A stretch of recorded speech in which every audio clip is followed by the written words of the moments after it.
এখন আপনাদের সামনে জানারা বসে আছে, ফকির গিল্ডের বড় বড় লিডাররা বসে আছে। রাস্তা না খুঁজে পেয়ে সরাসরি প্লেয়ারদের আন্ডারগ্রাউন্ডের ভিতরে ঢুকে এখানে বসে আছে। और अभी तो रुको, क्लाइमैक्स अभी बाकी है।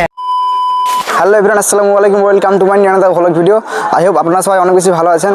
আমি আলহামদুলিল্লাহ অনেক বেশি ভালো আছি। যাচ্ছি প্রত্যেকবার খেলা আছে নারায়ণদিঘিতে। চলুন আমরা বেরিয়ে পড়েছি এখন খেলা দেখার উদ্দেশ্যে। আমরা এখানে তিনজন রয়েছি। এখন বাজে 8:30। আজকে যেহেতু ফাইনাল খেলা রয়েছে এই জন্য লাখ লাখ দর্শক কারি হয়ে গিয়েছে। আমরা এসে গেছি, আমরা আবারও চলে এসেছি। আজকে লাস্ট খেলা, ফাইনাল খেলা রয়েছে আজকে। কালকে থেকে দর্শক প্রচুর, দেখেন চারিদিকে দর্শক আর দর্শক। খেলা দেখার জন্য চলে এসেছে ছাদের উপরে।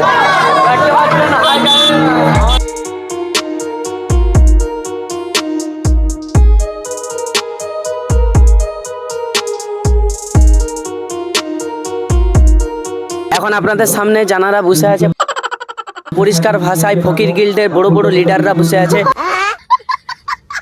জানারা রাস্তা না খুঁজে পেয়ে সরাসরি প্লেয়ারদের আন্ডারগ্রাউন্ডের ভিতরে ঢুকে এখানে বসে আছে।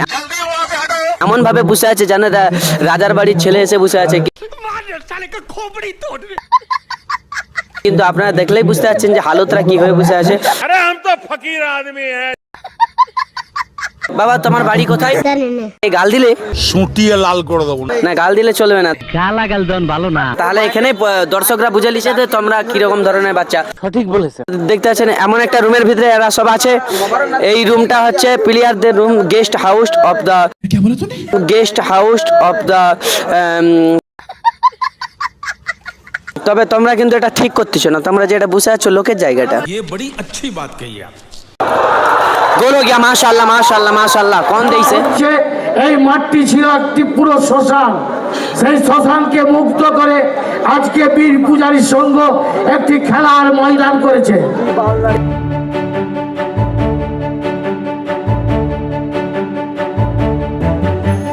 সো গাইজ, এখন বাজে রাত 1:30। আমরা খেলাটা এই পর্যন্ত দেখলাম। খেলাটা খুবই ভালো হয়েছে। এখন আমার অবস্থা খুবই খারাপ। আমরা এখন বাড়ি চলে যাচ্ছি। আজকে এই ভিডিও ছিল এই পর্যন্ত। দেখা হচ্ছে আপনাদের পরবর্তী ভ্লগে।